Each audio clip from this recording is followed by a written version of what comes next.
Hey, how's it? This is Please Don't Kick Me Out, the only inclusive podcast about imposter syndrome. Man, oh man, I cannot believe it has been 3 freaking years that we have been dealing with this pandemic Lovato. And Today I've got this awesome human. His name is Eddie. Eddie, what's up? Hey, what's up? What's going on, Bianca? How are you? You look like very afraid. Yeah. I don't know. I'm just looking at myself on video, and it's always a little. Yeah.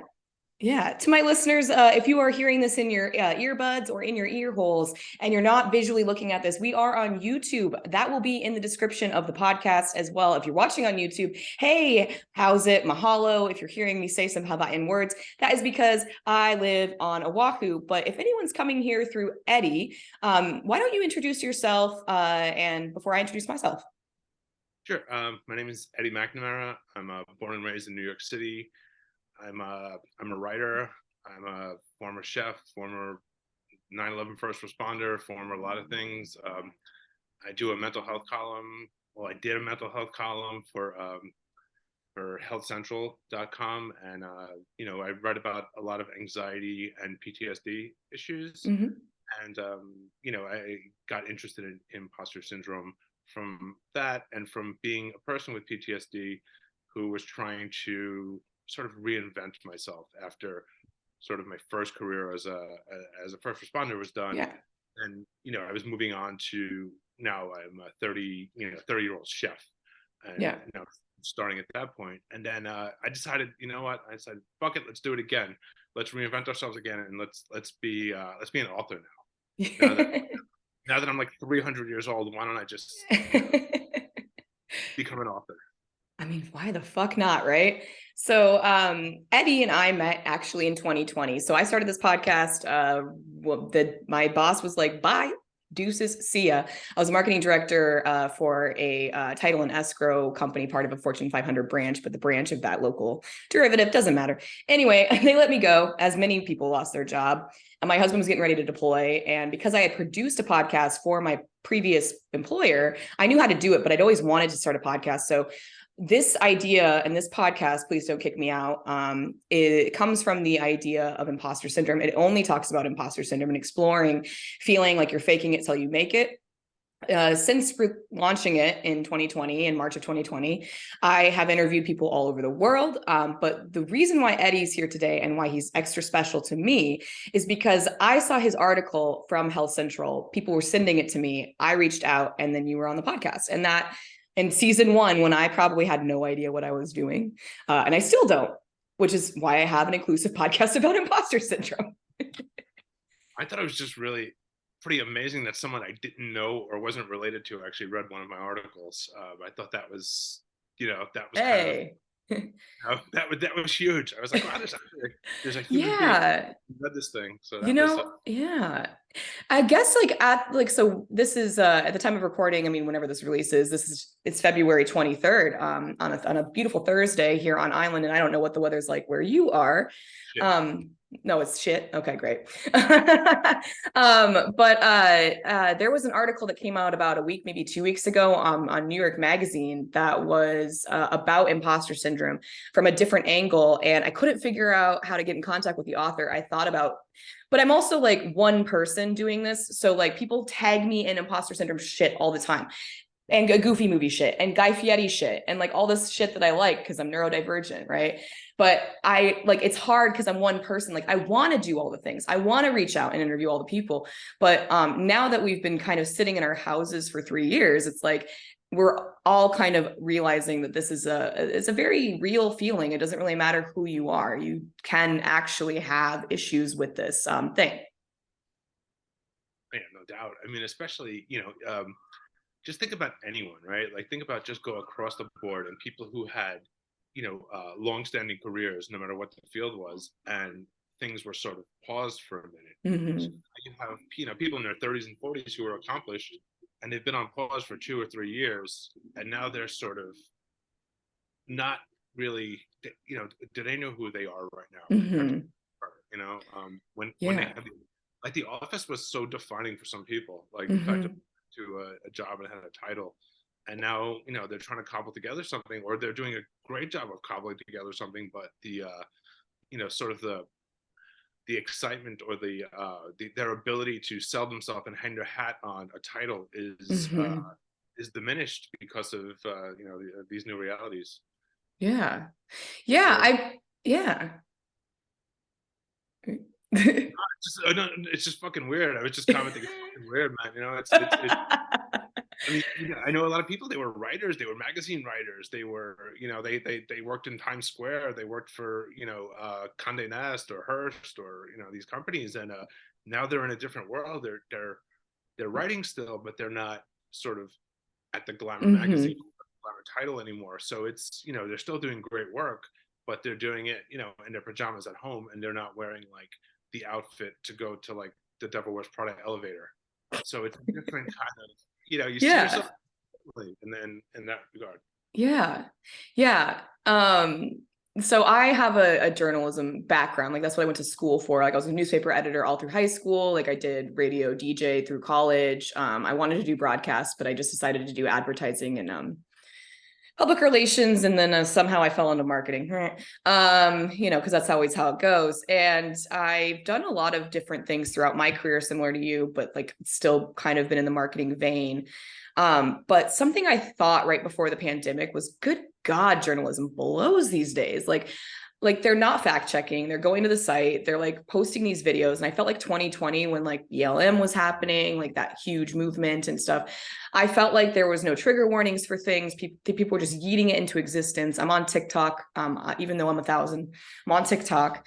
And I've also felt like there's a lot of rights that have been violated. So I feel like if we can get journalism and writing and authorship back into more of a, not to say traditional role, but more into the people who are actually trained and or accredited and or know what the fuck they're doing, that would be great. That's just my opinion.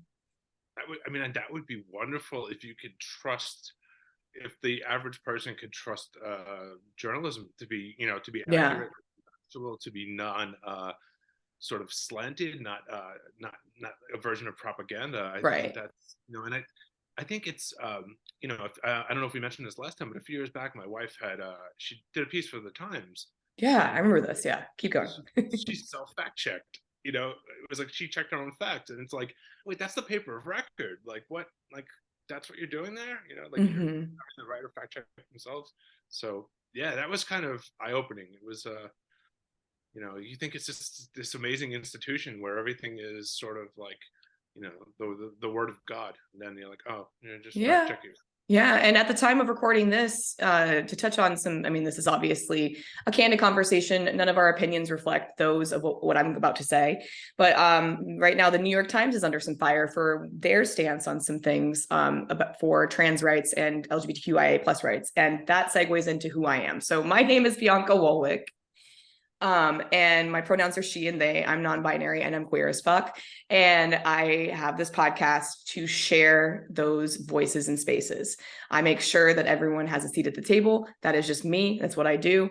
And so it's interesting as we're seeing the media come under fire for certain things that they're doing. And also the push for more authenticity. Like you said, we can't really fact check things if we don't really know what is real and what is meant to be true. And so we're kind of all looking at things through a lens of, is this real or is this not? And even, is this important? I feel like, a lot of times when I'm watching just the television news, like if I'm having a meal or something, just taking a break, and I put on CNN, it's gossip about politicians. No one's actually, I don't know. I know something happened in Ohio. There was there's dangerous chemicals in the air. Yeah. But they're gossiping about Donald Trump running for president. They're gossiping about, is Joe Biden too old? It's just, they're gossiping about, I don't care about these people, but something major happened in this country and you're not telling us about it. Right. You're telling us bullshit about celebrity politicians, and it's right. I don't know. It's like TMZ. It's really, is CNN any better than TMZ right now? It's TMZ for boomers. It really is. Like Fox is like the same thing. It's like air tactics. It's like, ghost stories for boomers. They're just scaring people with like, oh, the aliens are coming. Oh, the border, fentanyl. Fentanyl's gonna get you. Oh, it sure is. I hope so. I hope it takes me out. Whoop, bye. It's dangerous, but it's not nearly as dangerous as they're representing it. And it's just Yeah. I don't know. It's all garbage. I can't like I can't watch the news and bring myself to. I just find myself like, yeah, no, I don't believe you. I don't believe that this Yeah. is it or worth my while watching it. Yeah, yeah. Again, if you're coming here because you know Eddie, hi. I'm also a military spouse. My husband's in the Navy, been in the Navy for 18 years almost. And I live on Oahu because of obviously his career that has brought us here. And this is going to be relevant. So you're watching the news, you're going, this is bullshit. I encourage anyone, if you're going to take a respectful trip to the islands, watch KHON2 News. It is just, you want to take a little vacation from the real world? Come to Hawaii. Let me tell you why. Because we don't have any billboards. Our radio stations are completely independently owned, nothing on iHeartRadio or anything. Well, sort of, but not really. Our TV stations, our commercials are set in like literally, you took a time machine back to 1985. Traditional media still works here, like flyers and phone books. I got a phone book for the first time. I'd never had a phone book. I'm telling you that when I move back to the mainland in the fall to go back to San Diego, where I own a home for the next chapter of my husband's career and also my career, because I mean, that's where I can get work. It's really hard to get work out here as a spouse, and otherwise it's just really hard because you don't want to take from the native people of the islands, obviously, and Kama'aina locals. So I've had the privilege of not being able to work and do this podcast, but I also had a mental breakdown. We'll get to that later. So I've found that like if you really want to take a break from shit, like I remember there was something going on right when I moved here, and it was like everyone on mainland was like, holy cow, like Bianca, have you heard about this thing? Like this thing, and it's like consuming their media. And Hawaii was like, yo, we want to talk about this bear in Alaska that like hibernated and he's real fat. And I was like, yes, this is the trip and the vacation my brain needs from that. But on the flippy flop, unfortunately, I also am very far away from a lot of news stories. So I didn't know about Ohio happening. I didn't know about certain bills and rights going on. I don't know about a lot of things because Hawaii media says, nope, island people don't want that. Bears hibernating.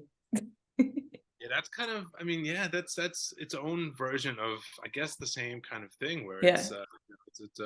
it's its own version of bread and circuses, right? It's I guess instead of TMZ, it's Yeah. maybe a heartwarming story, and they're.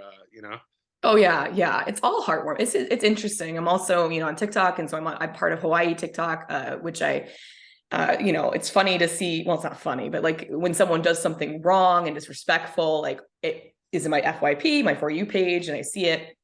People, just, I mean, I know if you're listening to this, maybe you don't know, but if you're seeing this, I'm a white person, right? So that's just the color of my skin. Yeah, that's the color. I'm a white person. Yeah, we're white people here.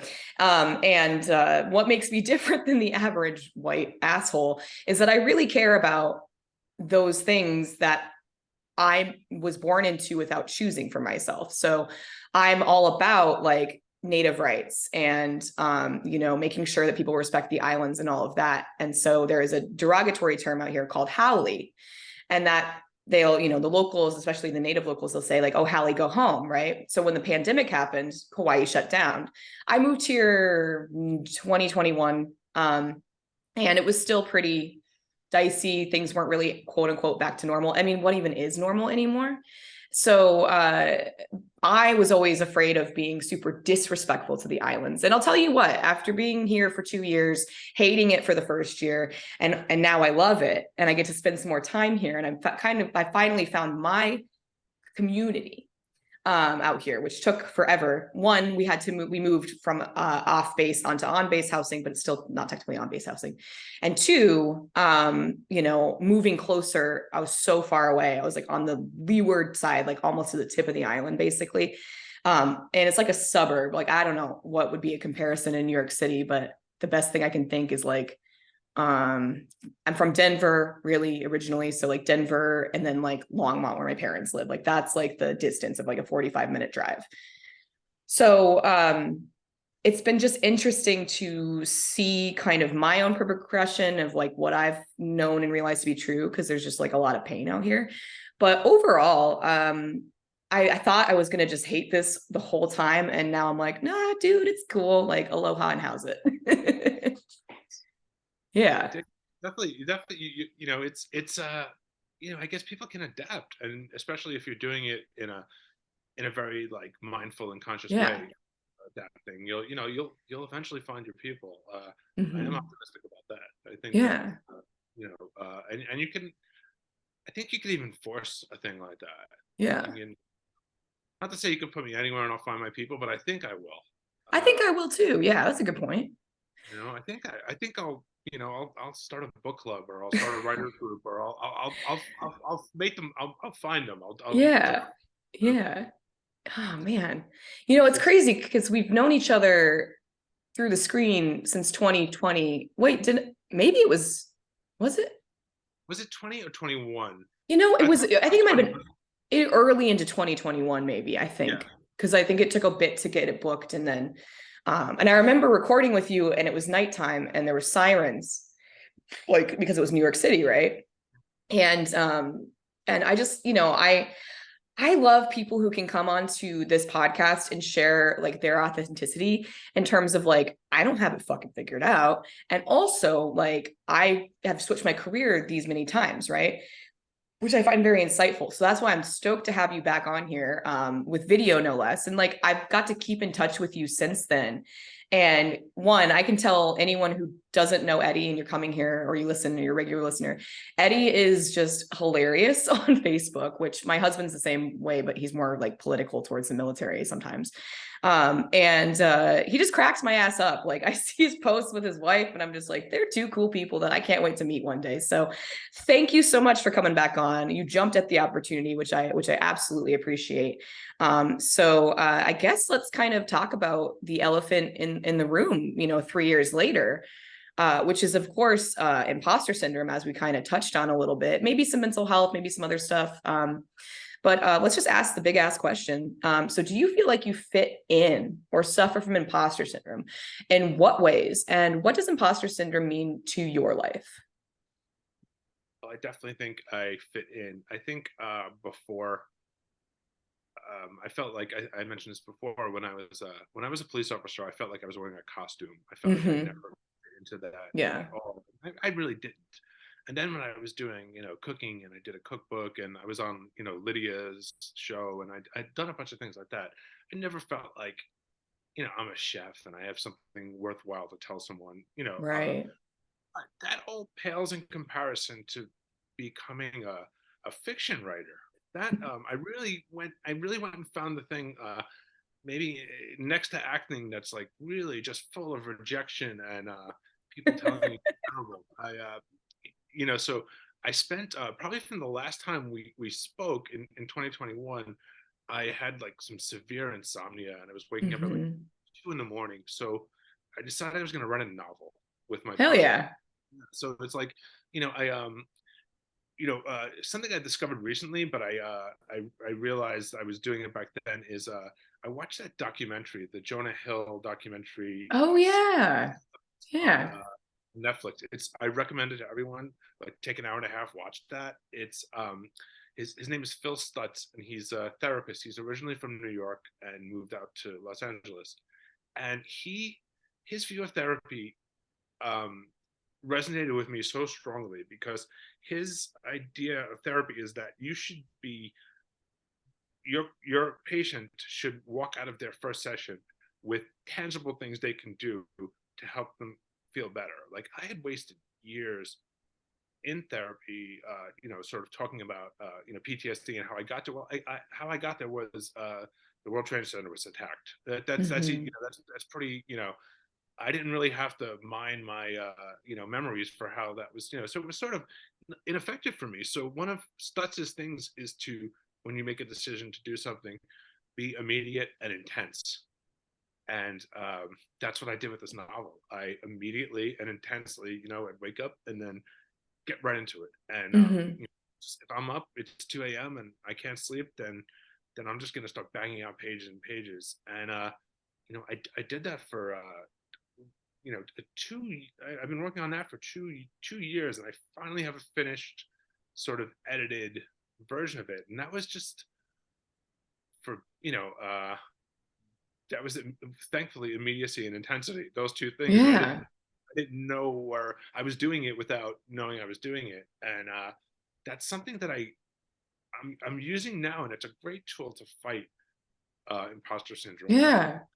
When you feel like, if I have to speak with someone, like say even this, like say like I was nervous. I was very nervous before we spoke earlier You today. joined my pod at 6 a.m. my time. I was like, what? Yeah.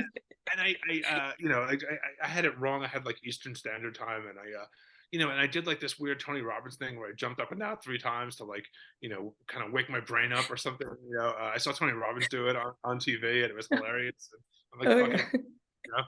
and it just I was like, reluctant to do this or speak or be on camera, like all these things that I'm like, oh God, it's gonna go all wrong, and then I just get intense about it, and here I am, my journey's. Yeah. One, I'm stoked that you're taking insomnia. Like this is relevant too. I love that you're taking something that was ailing you and you turned it into something creative and positive. Like first and foremost, that's a toot for me. Like that's awesome. Two, I too also well, it's not necessarily insomnia. So I think we mentioned it on the last podcast where we talked about gastric stuff. But just to get into it, the 30,000-foot overview of my health. I recently discovered that I have anxiety-induced irritable bowel syndrome. Really fun. Yeah, I love that. Endoscopy, colonoscopy, those were negative for all the things, not Crohn's, not GERD, not cancer, not your liver, not your not your gallbladder. You just go through life like Beaker the Muppet. And so as of last Friday, I'm finally on a care plan that helps me with these issues. Because out of nowhere, in like about August or September, when my husband failed to select the second time for his promotion, and we were like, shit, he's probably going to have to walk away from an 18-year career of the military, like 6 months shy of eligibility. My body like ballooned like an air balloon. Like my body was like 20 pounds. And no matter what I did, I was just bloated as fuck. And I just couldn't, I felt like shit, like constantly. And so I started going back to the doctor because previously and since we've talked, when I moved to Hawaii, I went to go get my ADHD medication refilled. And also like my husband had just gotten back from, we talked about PTSD, just gotten back from a traumatic deployment where I was alone, he was alone. And then the Navy was like, and then you move in 10 days, but you're only going to Newport, Rhode Island for 6 weeks. And then you move to Hawaii. So he got back from the deployment and then like, basically we just moved, right? So we had no time to reconnect.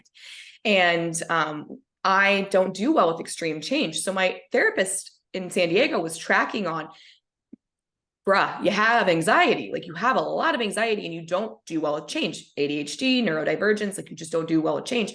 So I was going into these CPTSDs, complex post-traumatic stress disorder, like feral, like my inner child screaming, angry, like fucking, like just nuts. Like I know that about me. Like I had not had those episodes or episodic things like that since I was 15. And then similarly, my husband, when he finds out when he's getting out of the military, he finally found the care he needed. We'll get to that in a second.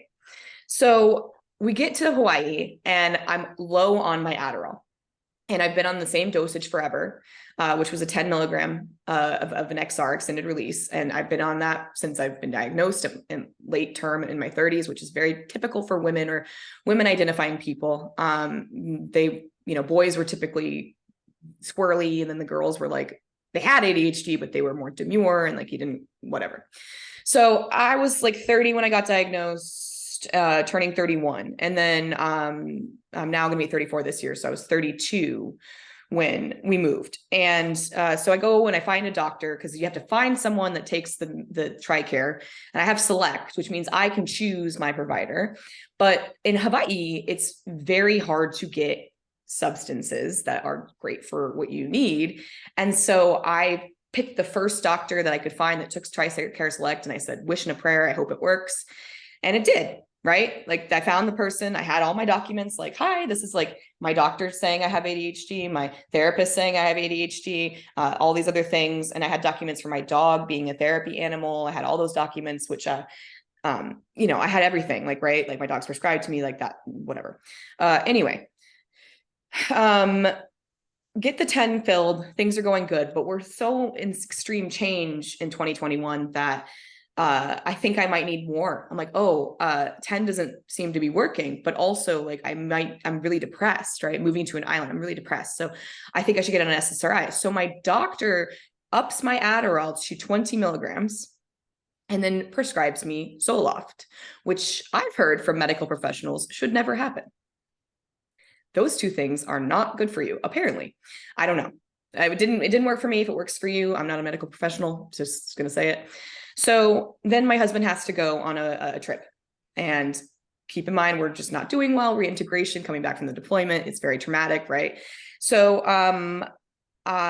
because I had done a virtual appointment, they said, start taking 2 of your 10 milligrams every day, and then we'll refill. And when we refill, it'll be 1 pill a day. But he wasn't here. You can see where this is going. He wasn't here. So I refilled it and he's not here. And I, ADHD person of a routine, continue to take 2 pills a day. I overdosed. I lost an entire week of my life. I went manic, out of my mind, lost an entire week. At one point, woke up, my dog is next to me on the floor in the bathroom.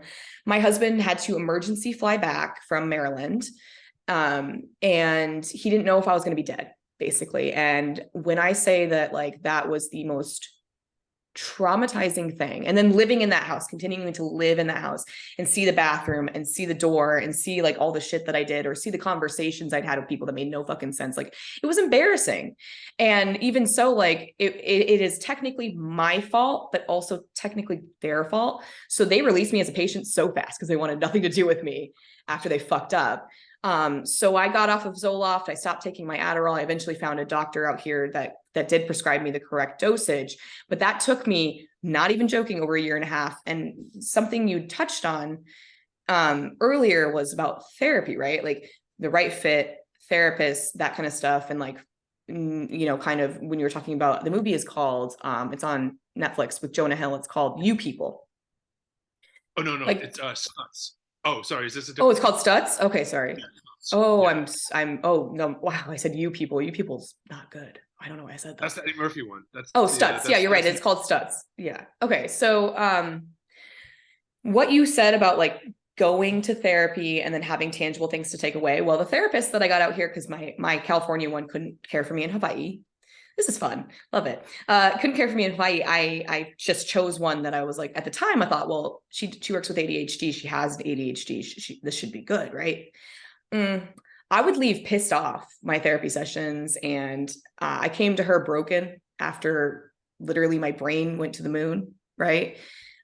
So I stuck with her, but I was skipping appointments and I would just like reach out when I felt like it. And she never reached out to me. So I broke up with her as a therapist in December, when I started going through a bunch of health stuff myself. But the long story short of it is, your body takes everything that happens to you and it holds onto it. And unfortunately, if you're an anxious person like myself, or a child of trauma like I have been, your body can comorbidate, like, I don't even know, comorbidly shut down your body with anxiety, and it can create other problems. So while I was very bloated in August, it didn't rear its head until December, because my husband went on another trip and I was alone again, and I couldn't keep food down, up or out. And I was in the hospital off and on through the last week of December. But finally, thanks to referrals going from military healthcare back into my civilian system, I have a great care team. And as of today, I can say I'm happy to be alive. And that's the first time I've been able to say that in a fucking long time. That's the major thing, right? Like that's the one thing that, like, that sort of mental health professionals have Yeah. to do right, is to keep people alive. I think that's the important part of that job. And Mm-hmm. you went through a fucking ordeal, and it seems Yeah. like, I mean, I went through an ordeal, not like yours, but I went through an Mm-hmm. ordeal also. due to coming off of medication. Yeah. That was a fucking nightmare. That was worse than the problem itself. And then I was put on Zoloft too, and it sucked, and it just I didn't it like it. made me gain weight. It made me lethargic. I Did you noticed sweat? Night sweats? I did have night sweats, and I think I Yeah. had itching, and it just Yeah. came. I went back on Prozac, the the original, the OG. I figure it's the most studied one, Yeah. and has the least offensive side effects. Yeah. You know, Yeah. the thing with your therapist, sorry, where she sort of like disappeared like when you needed her. hmm That's Oh yeah. is that like the most common fucking thing that happens? Because that a similar thing happened to me where I was in a government program for 9/11 first responders, and my therapist didn't know what to do with me when things were going really bad. And then when he transferred to another job, it was just like, oh yeah, yeah, things are all better. And I'm like, well, is there someone else you can recommend? And he's like, no, you'll be fine. You're good. Yeah. Yeah. Oh, I'm it's funny. dealing with yeah. I'm dealing with that with my husband right now because when he was about to get out, he was like, "Well, I got to get my medical record all in check, right? Government, military, that's very similar." And so he was like, and he's been trying to get a therapist, or he's trying to get a therapist for as long as we've been on the island, but they're backlogged completely. And then they're like, go out in town. Once you get the referral, go out in town. So he was like, well, I have PTSD. And they were like, boop, top of the list, and then referred him out in town. And it's in his record for the VA. And I don't know. Hopefully he's okay with me sharing that, but he's an open book, and so am I. But also, so like now he has a therapist, but they only give the service members 8 sessions. And in those 8 sessions, you have to figure out your fucking shit and then be like, and those 8 sessions are compounded by the fact that he was like, I've been in for 18 years. What am I going to fucking do with my life? My wife can't get a job out here. She's unhappy. I'm unhappy. Like, what's happening? Right. But switching my therapist was because my therapist decided to my previous one. And it's no ill will. It just wasn't a good fit. Right. Like she asked me how to start a podcast the last session I had. And I was like, the fuck? And my friend Mike Valdez, who was a guest a couple of weeks ago, said, well, you open the window and you jump out. And then the other thing that she did was she told me she wanted to go to law school. And then basically I got like kind of an email that was like, oh, like I'm not unavailable during the 2 weeks of Christmas, right? And that's when I needed her because I was literally in tripler ER for a long time, right? And so I had a session booked all the way, like January 4th was the next session. And I was dreading it even a month previous, right? I was like, oh, like I don't want to, and again, not any ill will towards her. It's just, it to me wasn't a fit. And I forgot to take my own advice that if it's not working, like if you're leaving frustrated and upset and angry every session, or you're dreading it, or I felt like I was just treading water with her. And I was not being heard, So I broke up with her. I was never going to tell her because I hate hurting people's feelings, but then I got charged a copay, and because I haven't hit my deductible yet for the year or whatever through TRICARE. And so I emailed her while I was in Fort Lauderdale, Florida, visiting some friends. And I was like, first and foremost, like, is this a cancellation fee? Like, what is this? And it's like $39. Like, that's a fair bit of money for what? Is this in the rears? Like, what is this? Right. And she was like, oh, and then I said, and then it was a very well thought out email where I was like, and by the way, I just want to let you know that I'm no longer a patient of yours. I have found better care. My new therapist is amazing. And I picked her based on sexuality, gender, military, PTSD, CPTSD, and cognitive behavioral therapy. And also she specializes in mindfulness training. And I just knew that was something I needed more, right? So that's my biggest advice to people is Psychology Today is great. And you can pick people by your insurance, what you're working on, what your goals are, and you can also see their availability. So that's my only tip for that. But yeah, so, and then she was like, oh, okay, well, thanks for letting me know. Like, I was like, all right, sucks to be you, I guess. I don't know. But so that's the thing. It's like, again, but I also want to touch on too, because not everyone has access to therapy, right?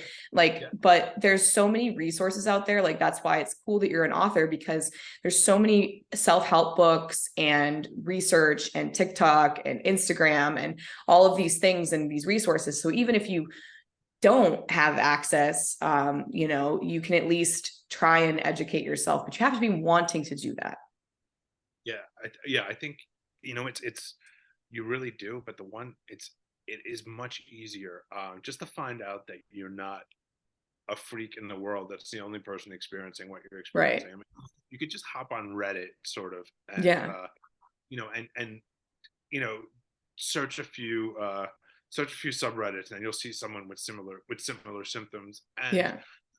the most frightening thing about yourself, someone is writing about themselves. And you know, I kind of wish I wish I was around 22 years ago, you know, when when this is sort of first happening with me. And you know, I do think, even if someone is not interested in therapy, and I don't think people, I think therapy is a good, can be a good, Yeah. there's, you know, just through community and just information available, just you know, just reading articles, or even just sort of embracing something like you know, like mindfulness training or mindfulness based stress reduction or something like that. That's, you know, that's free. Like, there's PALMOUSE.com, Mm-hmm. and they offer free mindfulness based stress reduction training. And Yeah. you know, that's major. That's a $800 course, you know, and Yeah. that's not, you know, that's not something everyone could swing. And you know, you could do the entire course. It's the same course they teach, and you can do the entire course online for free. What's it called? Sorry. It's Repeat. PALMOUSE, I believe. Halmos course. Yeah, and then mindfulness. I'll Yeah, find it. I'll find it. I'll Mindfulness. put it in the chat. There's another thing too, similar resource. So my therapist told me about this, Dr. Chi. She told me that there's on Netflix, Calm has mindfulness training as well. So you just go on Netflix and you search Calm. Oh, I see. Okay, I had it wrong. I just didn't even give it an E. I said, you know what? That E is silent. Okay, cool. Yeah, well, that's awesome. Awesome. I'll share that in the description. Um, so if anyone's wondering what mindfulness training, what that's supposed to do is, especially for people who are complete trauma survivors like Eddie, and I won't lump myself in that category necessarily, but maybe someone who's like a military veteran or combat veteran or something, not that my husband is either. He's just been in the Navy. There's been catastrophic losses he's seen in his life. And I'm not trying to downplay anyone's PTSD. So if you have PTSD and it's not from something else, like something I'm mentioning, I apologize. Please don't come for me. Don't rate me a 1.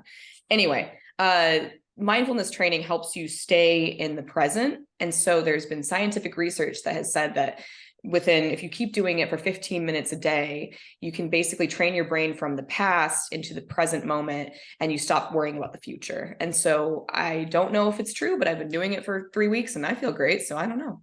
And I'm on Prozac now. You know, that's a good combination, mindfulness and Prozac. I vouch for it.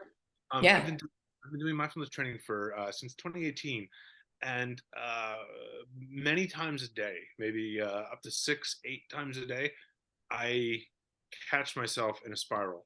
I catch myself spiraling. I catch myself worrying about something, and I take myself back to the present moment. And Yeah. I'm able to do that, you know, not in a meditative setting, in a real life setting, you know, going about my day to day life.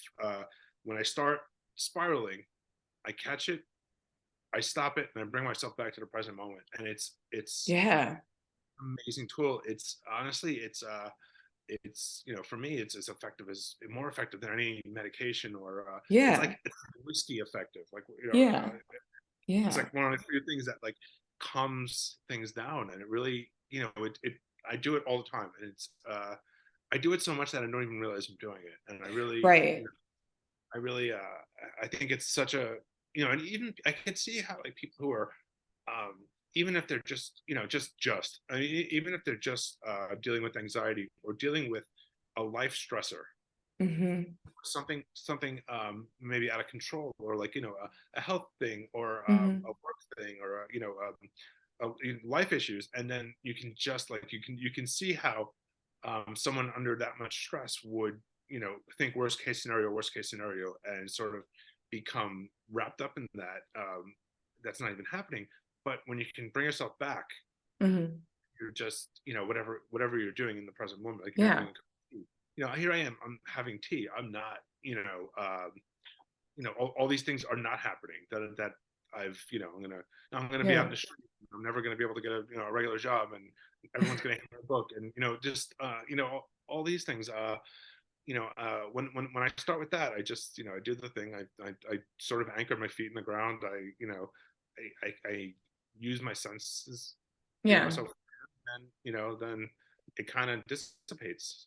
Yeah. So it's that's a that's such a, and I hate that, like, mindfulness has become this, like, pop psychology type thing. I mean, it's very Mm-hmm. effective, and It's not the end all be all though, Yeah, oh, exactly. God, no, it just It's a breaks the loop. tool. It's a Break, tool. yeah, Yeah. but I think that's one of the more important things, where you know um, we start believing the bullshit thoughts in our head, and that kind of like allows us to at least question that. Yeah. Yeah. And it's big for Yeah. me. That's Yeah. That's been like one of the biggest things I've been dealing with mental health wise, through all of my therapy. I have a damn podcast about imposter syndrome is really that negative voice in my head. So something that my previous therapist, the one that didn't work out with, but I appreciate her for it, was like, you should name that name. So I named it Linda.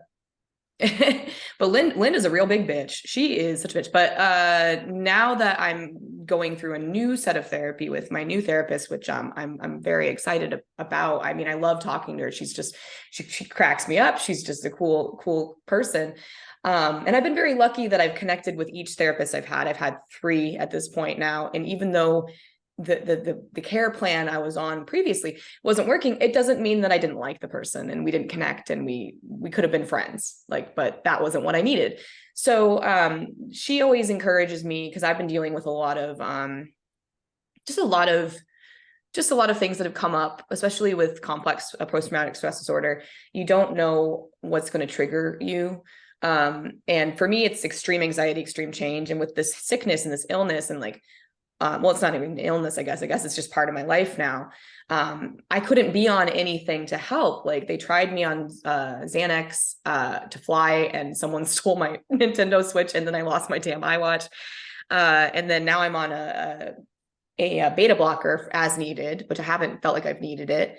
And then because of IBS being anxiety riddled and anxiety thing, I'm on a very small dose of Prozac, like the smallest one you can be on, which is 10 milligrams. And I have no qualm saying that. Again, I'm not a doctor, and what works for me or works for Eddie is not going to work for you. And it's all within the doctor care plan. So I encourage you to not take this as advice, just take it as this is coming from 2 people who have had to deal with the metrics of figuring out what works for them. And this might not work for me forever, but right now I feel pretty good. And I've noticed a complete change in my gastro stuff. Like, I've noticed that I feel calm, and I feel like I'm noticing things that would trigger me. Like yesterday, I started to panic because we were talking about finances, and finances always get me going, because I feel that I'm not contributing, right? I'm not contributing enough. And also Anchor demonetized me. So thanks. So yeah, thanks so much, Anchor. If you're a podcast platform, please take me off Anchor. I don't want to be on here anymore. And if you're on YouTube, like, subscribe, share. So I'm noticing just things that would have normally set me in a tailspin to the point where I couldn't get out of it, because of the mindfulness, because of all this other stuff, because of all the meditation I do and all of that. I'm at a really calm place where I'm like, yeah, that sucks, but like, not a today problem. Like, we can just get, but I couldn't get out of that loop last night. And I was like, should I take a beta blocker? Like, I don't know. Should I? And then I was like, wait, let me just sit with these feelings, because now I want to know what happens. And I'll tell you what happens. I Baja blast my toilet out. That's what happens. Yeah. Or throw up. It's great. It's really great. Love that. but you lived, and here you are, Yeah, right? exactly. That's so Yeah, funny. I'm really like of the acceptance school Hmm. right now, where I'm just like, this shit sucks, and just we're dealing. I have been for a while, just dealing with this this lousy stuff, and just try to make the best of it. Like with it, but again, you shouldn't torture yourself either. Like Yeah. I mean, like I do believe in sitting with discomfort. I do believe in befriending discomfort, but Hmm. I also take I also take a Klonopin before bed. Yeah. You're like, I don't want to revisit Yeah, this shit. Bye-bye. Good I night. don't need too much of it. Like, I have enough of it during the day. I don't need Yeah. it battling around all night. So Yeah.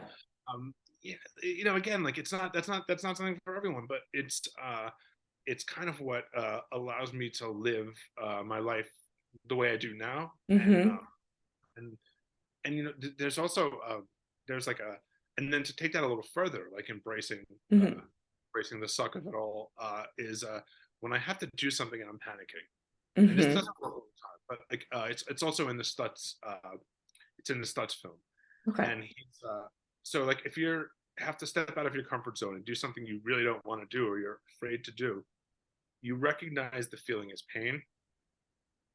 Just you say, this is pain. Mm. Say, give me more, and you're Yes, ma'am. asking for more, and then you say, pain sets me free, and you do the thing. You do the thing, Okay. and you sort of propel and come out on the other end. And it doesn't Yeah. always work, but when it does, like you feel really uh like that's an accomplishment. Like Yeah. when I can pull that off, Yeah. when I can pull that off, I feel like, what, I'm done for the day. I did the thing, and I feel really good about it. Yeah. Avoidant behavior, which I have lots of. Oh, yeah. Uh, we were okay. We were in France. We were in Paris for a week, and I haven't I haven't been on the subway in so long, since a couple of And years. you live in New York, really? New York, and it just I feel like I'm drowning whenever I'm on the subway. I get like Mm-hmm. I guess it claustrophobic, makes and sense given your past and your history. Like, it makes sense. it just weirds me out. And but in France, it was like, all right, we're gonna go on the metro, and it was like it was us and another couple, and I was just like, I did the whole thing. Like, I started feeling anxious. I was like, this is pain. Give me more, and then But in French. yeah, but in French, and it's romantic that way. When you give people in French, You're like, I'm panicking, but merci beaucoup. yeah, I was French panicking, but I lived. I didn't sort of die on the metro. I'm alive, and Yeah. it sort of worked out. It got me through. Because I would have been like, oh man, I spent all this money on a trip to Paris, Christmas week, and Was you know, this recent? yeah, it was this Christmas, yeah. Oh, it was. Oh, I guess I don't know. I was stuck on the toilet, so maybe I just didn't see. Yeah, Apologies for anyone. it was something. It was so I was like, I'm gonna make the most of this. I'm gonna Yeah. force myself to enjoy things. Yeah. But Something it turns that out, my partner and I love that, by the way. I think it's great advice, sage advice for anyone. And I try to adopt that too. Like, I used to do that with job interviews. I'd be like, I'm gonna make this job my bitch. Because if you think about it, the job needs you. You don't need the job, right? Like they're hired. It's an interview of them to you. Like, that's like, those are anxiety things I would tell myself. But to go back to just traveling and just like the joy and the stuff that you found, I want to take a second to step back and say that, like, Eddie and I are two people healing on a healing journey. And you might not be there right now. And it might seem like it's so unachievable to be at a place where you can like look fear in the face and go, fuck you, dude. But it's also introspection for me when I'm thinking about where I was at in my journey, where he might have been at his journey, and just know that, like, you're not alone. You need to keep going. You are valuable. You are worth it. But my husband and I, we always joke that you and your wife are our goal couple, because I'm like, they're traveling again. And my husband, up until this point of his career, we've not been able to travel. He's been busy. And for what? He didn't get the promotion, So it's like, fuck it. So now it's like, we do want to travel. We're saying yes more. We wanted to go do those things where we probably had a million reasons to not do them previously. So I want to say, I so appreciate and I admire the fuck out of the fact that you guys travel and you go do the things. Because I know, like, health wise for you, like you've had some health issues in the past. And for me now, I've had some health issues, right? But it's like it didn't stop you. You just kept doing it. Yeah, I actually wrote an article on Health Central about all the places I had a panic attack. I love that. This is where I And come to the whole, cry. so like all around the world, I've had panic attacks. But and I think this is, like what you were saying before, that this is, we are on a journey, and we're maybe in an advanced stage in the journey. In 2006, 2007, I was not leaving my apartment. I was drinking all day. If my wife had to go to a wedding, she would go by herself. If she had anything to do, she'd go by herself. I didn't want to do anything. I was just sort of, hiding out, and through, I guess, angry determination and therapy and medication, I was able to, start adding things back to, we got to the point where, I'm on the Paris Metro, Yeah. so that's and it's you know for a person not dealing with something like this, it's no great feat. But for someone who's dealing with any of these issues, or just uh, it's the thing that's out of the comfort zone. So I think most people can relate to that in some way. Even if it's not the exact, it's not our exact experience. Someone, there's something that is making them uncomfortable, and if they can, it's you Yeah. know you know what I mean? There are ways, but you have to, it's almost like, at this point, I've been doing this for 22 years, and it's when was 2000? Yeah, 22 years, and you know, my advice is do all the things, like do meditation, do yoga, do therapy, Yeah. read about your condition, journal, do anything that works a little bit, and you add those things together, and I started seeing tangible results. Yeah. I think that's what got me to it. And then it was like, what, we don't have kids, so we might as well travel. It was and I am, technically retired from the police department, so it's uh I'm living the retiree life a little bit, walking around Yeah. Pacific on the boardwalk. Uh, I love that. I love we that. were auditioning retirement. It was really, we were looking at like the snowbird people from the Midwest who just walk up and down the boardwalk, and we were doing the same thing. And I could get down with that. Yeah. Yeah. Okay. Sorry. I got distracted. I was listening to you. Absolutely. But I have a neighbor and she's like, I can't find good Mexican food in Hawaii, which fun fact, you can't. But there's a place called Straight Outta Husk, and the person that owns it is from LA. And I'll say that you can actually, and that's what I just said. But retirement, like, so Scott almost not getting this thing, right? Like, the thing is going to set us up for life and all of that, right? He got a chance to see life on the other side for a second, and he was like, dang, they offer me that for this, for what I do. Like, it was just very, like, shock and awe. My husband, the military is the only job he's ever had that he has had to wear a shirt for.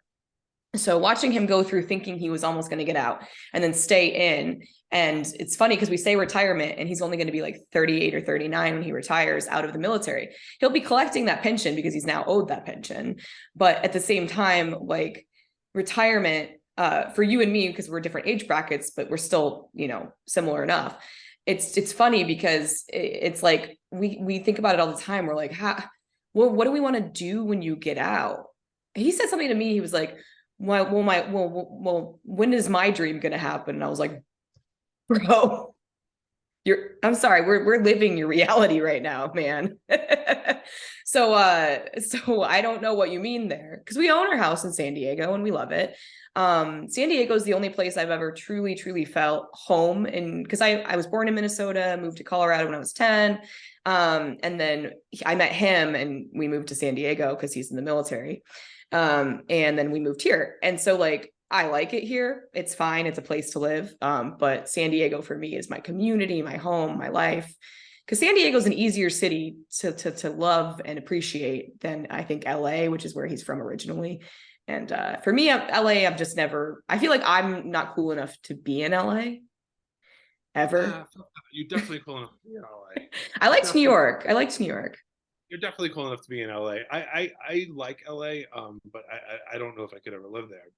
But San Diego is just You love San Diego. I love San Diego. I do. It's like sometimes we walk on the boardwalk and the sun is setting and we're like and we're watching the waves and we're like, oh, it's nature's Xanax.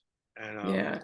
uh, I kind of feel that way. I mean, we live near we live near the a river like here, but it's just not the same. It's gross. So it's like it's like a gross river and like the Atlantic Ocean's here and it's gross. But like Yeah. you go, the sun's out and people are wacky and it's great. It's It's a a rad city. It really is. it really it Well, yeah you I stay in really Ocean Beach mostly, right? Or Ocean Pacific Beach? Pacific Beach, yeah. Which I don't understand. As I was telling you before we pressed record, I was like, I have a house. Come stay with me. It's Lemon Grove. Like, you can borrow my car. Like, Yeah, we were staying at this building we like fell in love with. It was like next to this hotel we stayed at once, and it was I don't know, this complex, but I kind of fell a little less in love with it. Like the hot tub looked kind of sketchy this time, whereas oh. last year it was less sketchy. Maybe we got more discerning in a year. I don't know. You're like, Um, this is not cleanly. we're like, this is not cutting it. So like, yeah, we went a whole month without, that was part of our daily routine. Like, Yeah. jacuzzi thing, and then just this year we didn't do it. So I guess nothing is the same. You can't go back. No, that's the weird thing. So going back to the mainland, I hadn't been back to the mainland in forever. And I flew to Florida thinking like, oh, I'll feel less homesick if I fly to these people. No. I felt more homesick, to be honest. And for me, like I probably can't go back to Denver. I haven't been back to Denver since 2019, and I was only there because my sister was in the ICU. So I haven't been back like where my parents are. My parents are coming to visit me a week from now, like Monday. Well, actually, I guess a couple days from now, Monday. And like my mom hasn't been to Oahu since the 70s. I haven't been to Denver since I moved in, well, the year I moved was 2019. So I moved to Denver since like December of 2019. And I know that Denver's changed a shitload since I've been there. And so it's almost like I'm afraid being here on this island, like what life is going to look like when I go back, because I know it's going to be vastly different than what I was used to, because I wasn't changing and growing with it. I was watching it from afar. And it tracks to me that like that place is no longer like cool or whatever, because it's like of course it can't be perfect forever, right? Like it's gotta be disappointing like everything else in the world. Yeah, and you have to accept those things. That's sort of the going back to the acceptance. It's just that you sort of have to roll with it. Like I guess I was saying the other day, like New York City changes over every 7 years probably, where whether you follow it or not, with or without you, the city's going to change. It's going to be it's going to be a different place, and you have to accept that, because I know lots of people who I'm 46 years old, so lots of people my age think that everything sucks as of 30 years ago. Just so happens to be when they were 16. So there's been no good music or no good movies in the last 30 years. And I'm really like, that's a terrifying mindset. I really, I want to do anything but be that person. And I think, myself, like I try to keep myself open-minded to new things, new experiences. And I, I would say in a lot of ways, there's no better time than now. And that's I don't think there are many people, at least in my friend group of people who are in their mid 40s, who would say that there's no time better than now. But there's definitely no time better than now. Yeah, yeah, as far as I'm concerned. I mean, it's yeah. It's so funny because I remember when I was in my 20s, people were like, oh, like your 30s are where it's at. And now I'm like almost 34. And while I totally agree that age, you learn more, you have more wisdom, you learn things. I also feel like, I mean, yes and no, right? Like I try not to be ageist. I try to be open-minded. I try my hardest. Like I really do, but I agree with you. Movies blow. Like how many movies like are going to steal the same plot line over and over again? Like Cocaine Bear, like what's that stealing from? I don't know. Sharknado, right? But a bear. Sharknado, yeah, with bears and cocaine. But yeah, so I feel you there, and I love that introspection and stuff. But I think we have tackled completely imposter syndrome, and now we get to go to the cool part. Do you want to go to the cool part? go to cool parts. Do it. Yeah. Okay. What is one or a few things you are fanatical about and why? Right now, the Zodiac Killer mystery. Ooh. I read a book called Motor Spirit by Jarrett Kobek last year. It was the best book written last year, and it gets into the Bay Area in the late '60s, the era of the Zodiac Killer, and it just became really fascinating to me. And I started reading about it more and more, and I'm almost convinced that there was no Zodiac Killer. That it's it's I'm not even a true crime person, but in this regard, I'm like, this didn't really happen. This is like these are he thinks he figured out who the letter writer is, and he may have actually, but I don't think that the crimes are connected. I think they happen to be in the newspaper, or someone had a police scanner and heard about these crimes and then wrote a letter to the newspaper, and there's not Right. actually so that's a weird obsession, but the Zodiac Killer I've been obsessed with for about a year. So my parents are from Northern California, high school sweethearts. My dad is an engineer. That's what took him away from Northern California. And Lake Berryessa, where some of those murders took place. I have been on that lake, and my mom told me that just like in passing in 2020. She's like, I love the Zodiac Killer. And I was like, bitch, what? Like, that's where we were the whole Berryessa. Yeah, so I am a true crime person, so I'll just say that I appreciate anyone who gets fandom and then you suddenly get it. What got me into podcasts with my best friend was like, oh, you should listen to My Favorite Murder. Sure. And I started it and I was like, I don't get it. But SSDGM, say sexy, don't get murdered, I suppose. But I like true crime in the sense of I'm from Colorado, so mostly I say I'm probably more from Colorado than anywhere, and from near Boulder, so John Bonet. That's the case that you cannot convince me otherwise. I know who did it. We all know who did it, and you're wrong if you don't think it's the brother. Thank you. And then they covered it up. They're like, we got one shitty kid. Like we might as well just save him. Don't sue me. Don't sue me. Anyway, could be anybody's, right? Yeah, someone's brother. Yeah. Who knows? So I love that. I love that fanatical. What am I fanatical about right now? Oh, I'm fanatical about Don Quixote's, which is a Japanese grocery store that's right next to H Mart down my street. That is a chain. It's a derivative, and they have this little penguin. Oh, I have an example I can show. If you're listening in your earbuds, you won't be able to see this great Don pen little dude, but he's everywhere. You can buy a hairbrush with Don pen. You can do everything. And they have this little jingle and it goes, Don, Don, Don, Don Q. Why do I love it? Because it's a wild grocery store. Do you need a barbecue grill? Yes. Do you also need something in Korean? Also, yes. Do you want to use a vending machine to get like a little Japanese double thing? Also, yes. Every time I go there to buy, so a lot of my friends want care packages. So, and I say, okay, cool. You pay shipping. I pay what goes in the box, right? And it's $20 to send anything off of this fucking island. So it's expensive. And so, with Don Q, I go there and I just pick whatever the fuck I find and put it in the box and send it. And it brings my friends so much joy, but they're like, this grocery store seems like magical. Like you have to tell me about this grocery store. And I'm like, okay. So it's wild. Nothing's laid out correctly. It's part of the Times supermarket, Foodland, and that they're kind of all the same vein, but then also it's a Japanese grocery store. And then there is a chain on the mainland. And my friend that was on the podcast, Jackie, she told me what it was, and I don't remember. It's like starts with an M. But regardless, it's just my favorite. And for my anniversary, my husband got me a Don Penn stuffed animal that I didn't think I would be talking about Don Penn, but he's holding a little money bag and he's like just plushy, and I love him so much. And that's what I'm fanatical about, this fucking grocery store. I love it.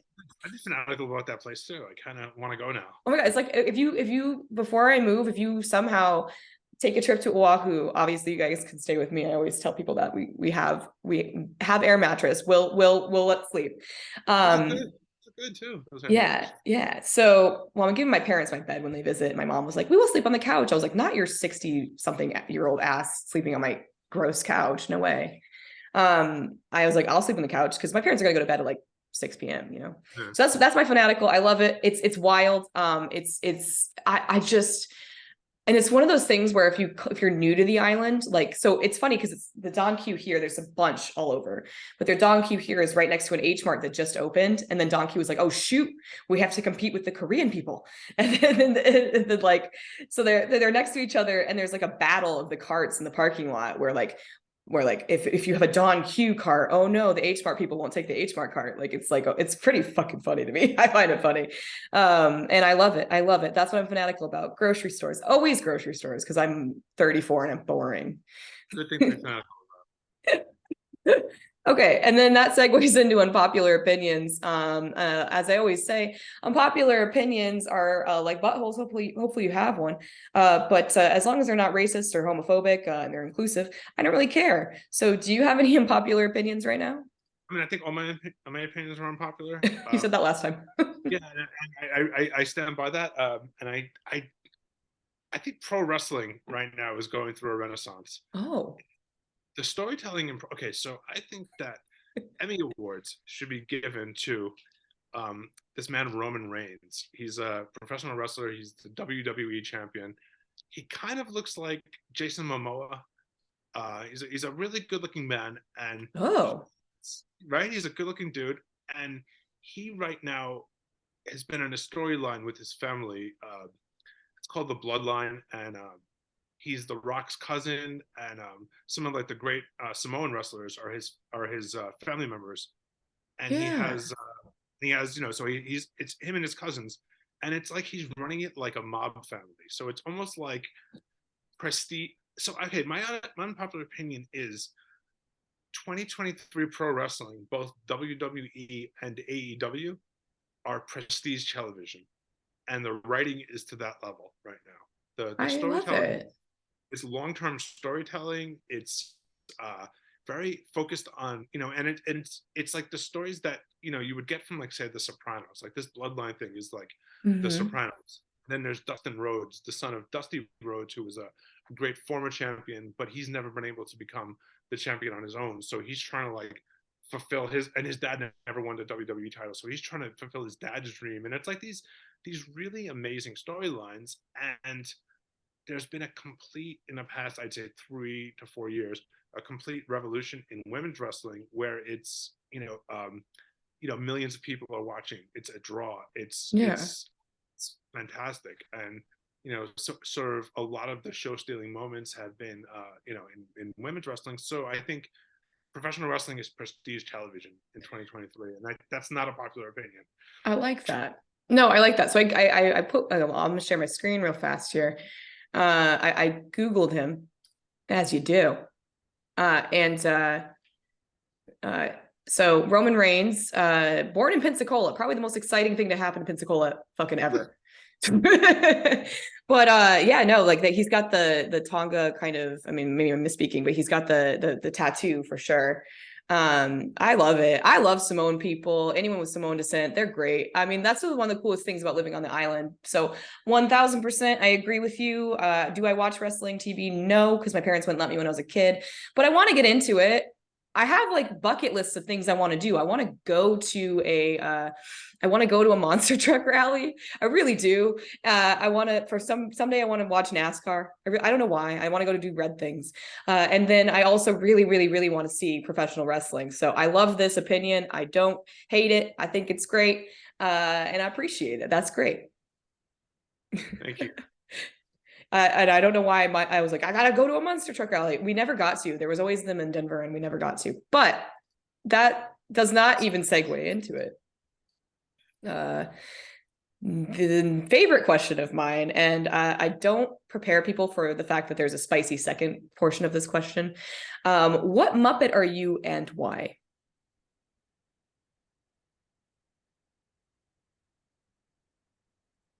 I'm thinking Sesame Street. Okay, so I'm thinking Oh, like, you can. That's totally okay. what was the? I mean, like Oscar, right? Like Oscar the Grouch. Like, I'm Oh, like, that tracks.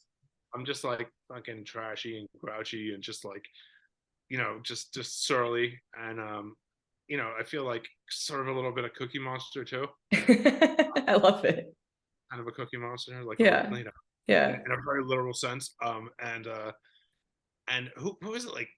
Who was the Count? Like, I don't know. I Count just love, Dracula. He's like, one, two, I just love that dude. Like, I don't know why I found him endlessly entertaining. So those would be, yeah, I guess mostly Oscar with sort of Cookie Monster. Okay, I love it. I can see it. Sesame Street characters and not Muppets. I feel like Uh, yeah. I feel like my parents, they're both Muppets. Okay, so I was right. Okay, I feel No, like I so didn't. no. So the ones you said are Sesame Street, but they're still part of the Jim Henson collection. And so I tell people anything in the Jim Henson collection is fair game, because I believe that he is the master puppeteer. Rest in peace. Like, So I love that. who's like number two? Who's Oh, I another don't. Muppet? Oh, I I can't don't even think of know. another one. It's I like, don't know. I've had ventriloquist on here before, but who's like the new school Henson? oh god, I don't know. Is there one? I think his son took over though. Did he? Yeah. Interesting. Yeah, I don't know. I don't know much about it. Don't come for me. Don't rate me one. So then I had a spicy second question. So this I found on TikTok. To this day, don't know the creator that did it, but it made me laugh. And my immediate reaction was one thing, and then I changed my reaction to another thing. And as I've interviewed people and asked them this on the fly because I don't put it in my intake sheet, I've gotten some amazing answers. So you kind of struggled with the first part, so I really am worried about this next one. Okay, if it's a puppet, you can fuck it. What puppet would you sleep with and why? Miss Piggy. Okay, that was wow. I didn't expect you to go. She's thick and yeah, she gets it. Yeah. Yeah. Miss Piggy is the whole things. What I love about Miss Piggy is that she was crafted after drag queens who were very much like doing really cool, like especially at the time when that came out. The Muppet Show. She was basically supposed to be larger than life, which is of course what I love drag as the art form to do is make women and people who look like women and stuff like just larger than life. But also she's the whole deal. I mean, she really would be. She'd want to be doted on for sure, and she would be very demanding. She might be a dominatrix, to be honest. I don't know. I mean, I get some like Mae West vibes off of Miss Piggy, Yeah, right? yeah, Like, just sort of like, yeah, like just like hyper femme, larger than life. yeah. Yeah, I'll I go with that. like that. I like that. I've been changing my answer a lot. I don't know. I thought it was really funny to say. I thought Fozzie Bear immediately off the bat, and then my husband was like, "Oh, I'm going to say Beaker because like, what would he say and do in the bedroom? Which like, what anything beyond meeps, right? Me. Probably very vocal. I've gotten some interesting answers, but no one said this one. But I did change my answer on TikTok to Statler and Waldorf because why do one Muppet? Do two. Two for the So, price of one, and you'll be and like, shamed the whole time. and they might like give you a rating. I kind of wouldn't mind that. Like I would like some feedback.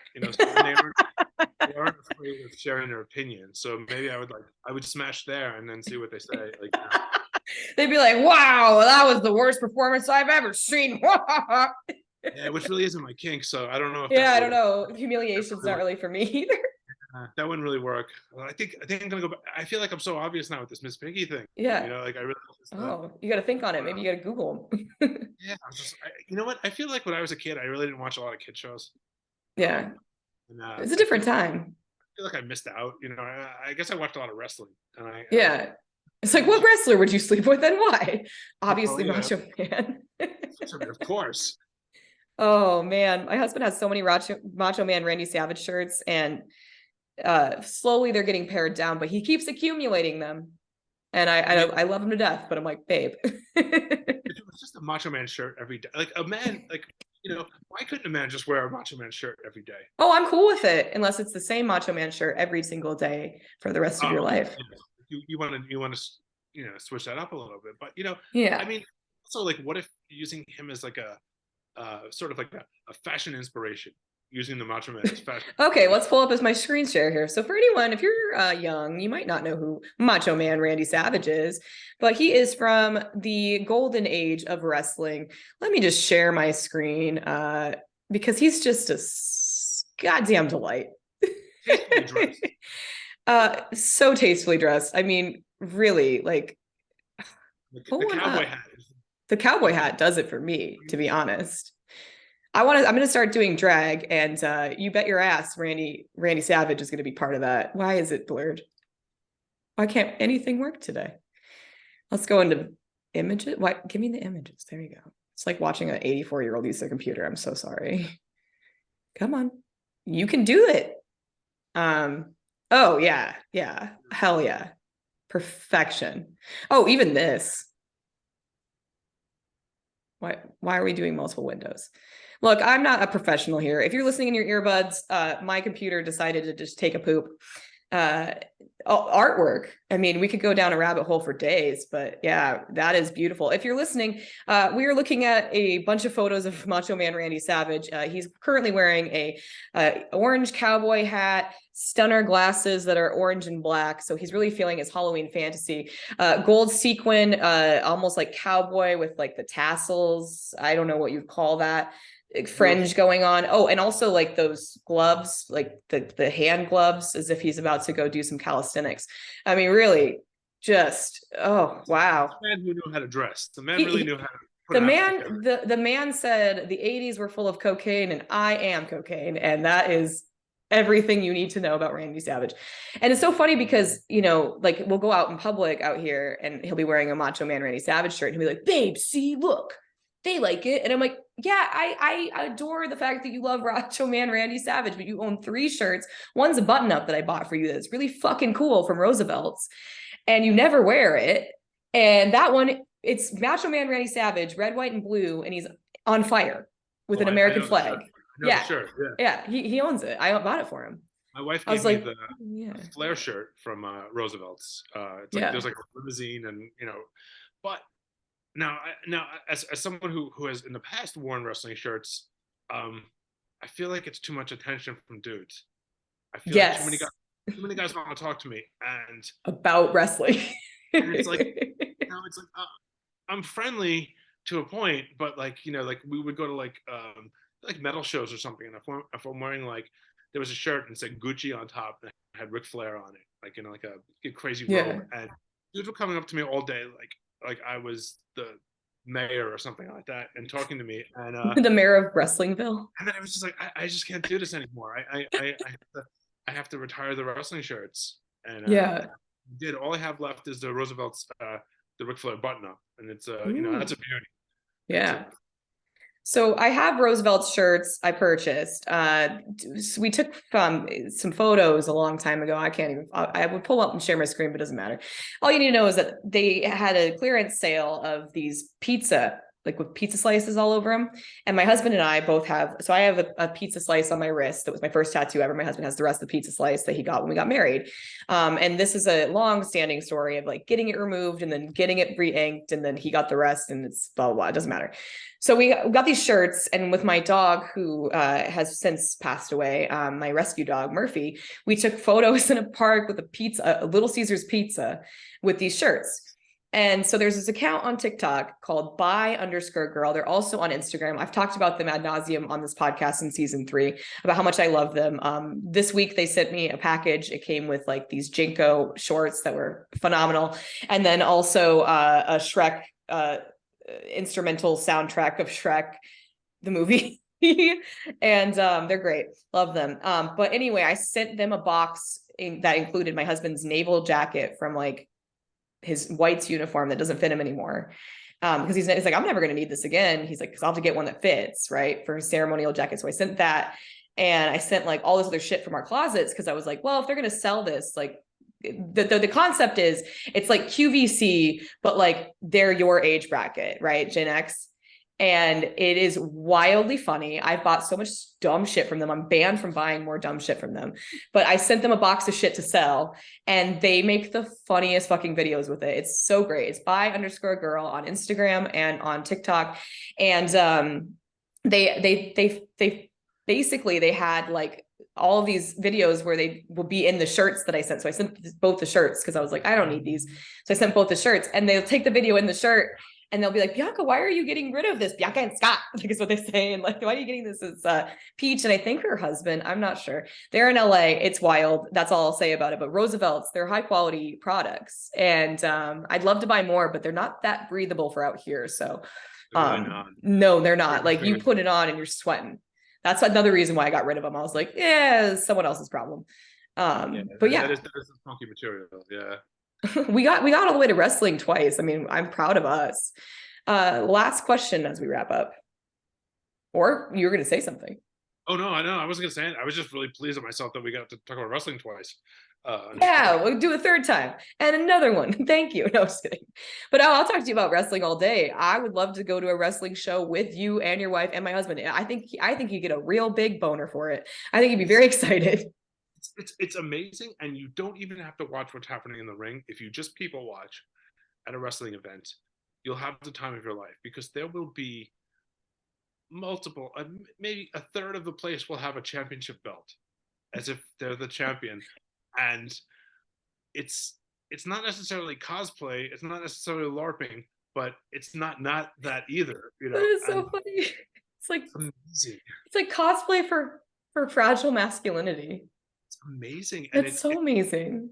And but in recent years, and it used to be just like straight up sausage fest, but now it's a it's a much more evenly balanced crowd between men and women. In the past, it was like basement dwelling dudes, and that's changed. That's the bit, like there's a lot of little girls who like look up to women wrestlers, and like that's like their hero. So it's a whole, and you know what, they're just as weird as the little boys with the belts and the hell yeah.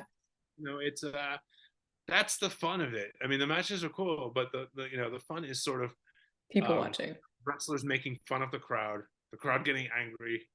The crowd getting angry is really what's fun about wrestling. So wrestlers to you are drag queens to me. Absolutely, and I love it. I went to a drag show with my wife and some friends, and it was I think it was Sharon Needles. Oh, I love Sharon Needles. Sharon Needles and Amanda Lepore. And I love Amanda Lepore. They were just wrestlers the whole time, and yeah. I was like, well, this is just what like bad guy heel wrestlers do, and yeah, like, yeah, it's the same thing. And I was just like, oh, okay. Yeah, so more people should do that.